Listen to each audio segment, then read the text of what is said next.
koigi media gi chilinau sing electronics ke madi print media gi chilinau puna makpu ai nai kai kumna bo cha bagal loina na ai mayam bu taram na ukchari ngasi si ai koina press media gi adugumba kuthangda ai koina message kara praja singda ai koi yauhanning ba loina na ai koi ngarang political party kharana punsil laga yamna ꯑꯩꯈꯣꯏꯒꯤ political agenda ni haidana makoina puthorakpa wafam khara haiba tare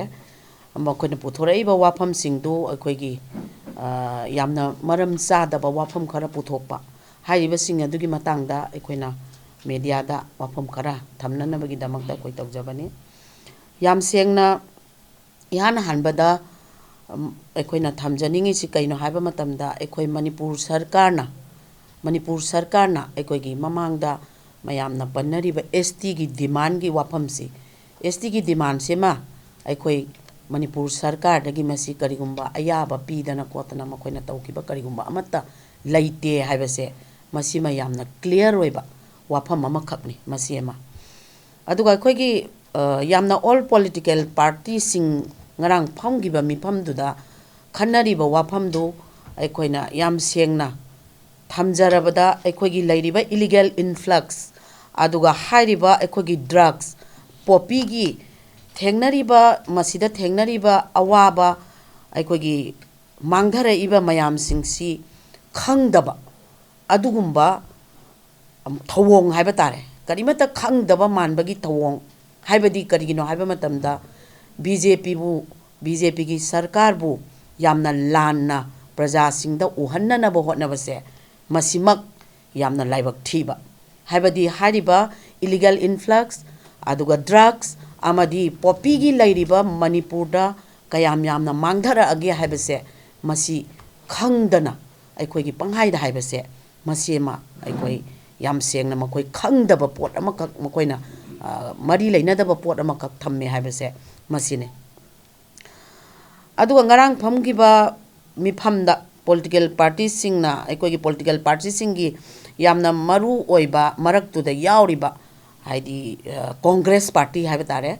Congress party na yamna aikoigi Manipur si machet tananaba thawong kayada tawrammi tangkak kayada tawrammi haiba sidi aikoi punamakna masi prajana so dumak ai khangamgani haibagi wafam sima ai thamjage maramdi kaigino haiba kanda ngasi aikoina thengnariba lanphamsi karino haiba matamda aikoi lamgi damakta Manipur gi lairiba territorial integrity sigi damakta aikoi thengnariba aduga hairiba potsaksi aikoi yam sengna makoina matamamada appeasement policy divide and rule hairiba mayam singsi tawrakanda vote khaktangi aikoi gi khudong chaba launanabagi aikoi gi tawramba thawong sing aduna kaitharakpa mayam aduneba aikoi na ngasi thengnariba pot sing ase masida maru oina sugi wafam makoina palli sugi wafam panba kanda makoina haisi karigumba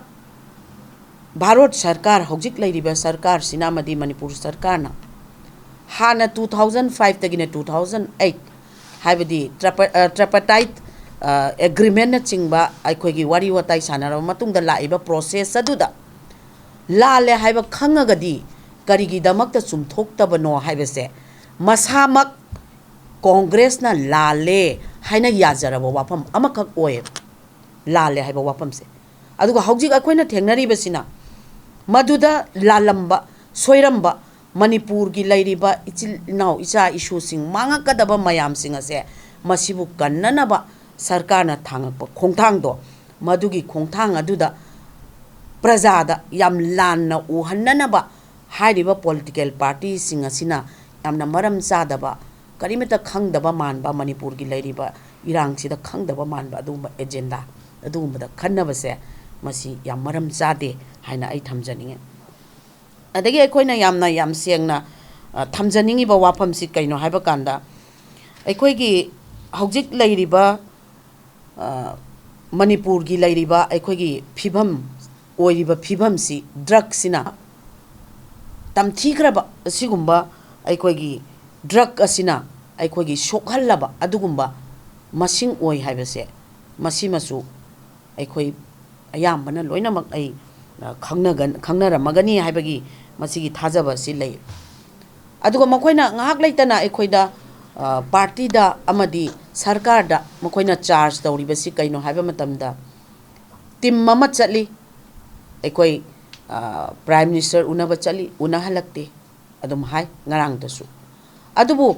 hairiba tam wafam sidai sida amukka so hanna aikoina thamningi ba wafam di adugumba home minister bharat sarkar gi adugumba home minister aduna manipur da la akanda kari tawsige haidana mafam masida numit humni leiraba matamda praja gi damakta manipur gi damakta khallaga thongjinda thong thillaraba bharat sarkar aduga wari sanaba thoglakidaba adugumba political party amakakneba congress aduga charge tawba yananabagi damakta tongan ba khongthang kaya thangalakpada mayamna su hena kangbire aikoi ngarang makoi laamba congress ki leader rahul gandhi makoi yamna thagatpa wahi mayam ama ngarang adumak yawi adubu aikoina matang asida thamjani ba wafamdi matamduda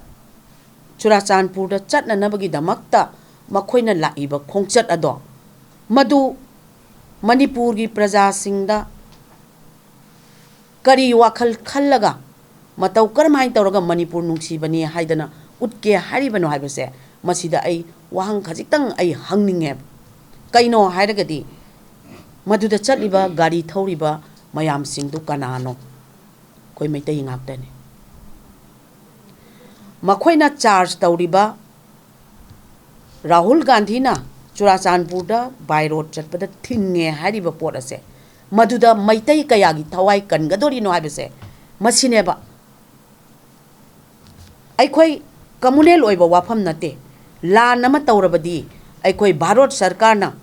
manipur sarkar na kayam yamna community singbu nungsina tawi luna tawi habese manipur da su aikoi ethnic park ama kak semdana community kuntra taret ki aikoi mafam sadana sidai sida fajaraba tourist ki sport ama sengbatana manipur da jati kuntra taret lei haibagi adugumba fajagraba aikoi gi ethnic park ama kak sengbatana leiraba matam sidai sida hauji aikoi irang ama karigumba misunderstanding ama leire karidagi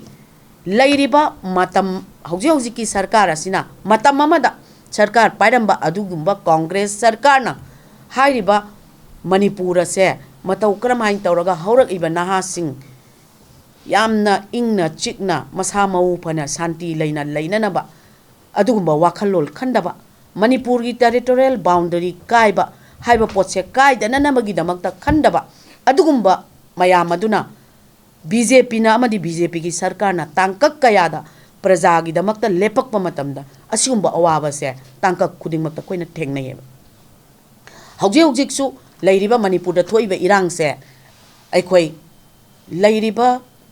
manipur gi leijariba territorial boundary sidai sida aikoi mitop changsil laktana haibadi illegal immigrants sing ase sangsal laktana ba adugumba gi khongthang deforestation gi environment ki poppy plantation gi naha sing manghalaiba aikoi gi generation ke amang ka derba sigumba mayam sing asi yenga kanda aikoi gi lokhalakpa manipur sarkar gi khongthang ne manipur da home minister la akanda di makoi unanaba matam pikite adubu north east ta adugumba meeting ama zone wise gi tawba matamda manipur gi lairiba situation gi matang da report ama piu haidana manipur gi state president na adugumba report ama maram chana adugumba general secretary organization siri bel santoshi da ani shuba oina aikone report pina na bachatpada election gi campaign gi type ta adugumba congress na prasar tawbase masimak congress na masagi hainabi masagi culture uthok sabani haibase masimak bharatiya janata party gi side gi tamjage aduga bharatiya janata party karigumba amatada election ga mari leina ba thabak amatta tawde haibase ngasi bharatiya janata party na nongma kangdana ahing nungthin naidana party gi program tawramba bharatiya janata party na ngasi party gi program amatta tawdana manipur praja gi damakta tang ahum dagina aikoi ngasi phawada leptana aikoi pothaba leitana प्रजागदमक्ता अखोई चंगसल्ली हाइबसे मसिमक्ति यामना मयक सेंगबा ममांगदसु अइना थमजग्रबा वापमनी proof लोइना लेबा ngaktani aduna ngasi media gi thongda aina praja sing tongan tongan ba aikoigi leiriba political party singna praja singda lanna uhanna ba adugumba maram chadaba agenda lokhat piraga yamna mature oina khanjaba adugumba political leaders sing samna hairabada siri gai khangam loinana siri o ibobina manglam chatki makhoina tawramba asoiba sing phumna na bo hona base masi tawbiganu haidana BJP ki side tagi thamjai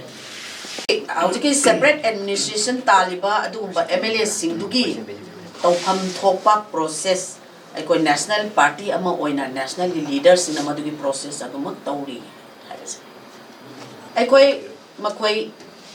lauriba decision duda aikoina aikogi party ki leaders singa aikoi process tawre aikoi makhoi da tawom thopa koi process tawi aikoi hana wari sabam thopa makhoi da loina mak sare hauji national ki leaders singna madigi makha thawa action process taw kadam degi last question is su gi poto hara maksu congress na haidana adi moi matam dari ground rule chana hala hai question no hai udi yaure kitak la bole loi makhoi na ground rule do ngak na chatlammi haiba wafam do madumak kadai bhau yauna chumma bage haiba se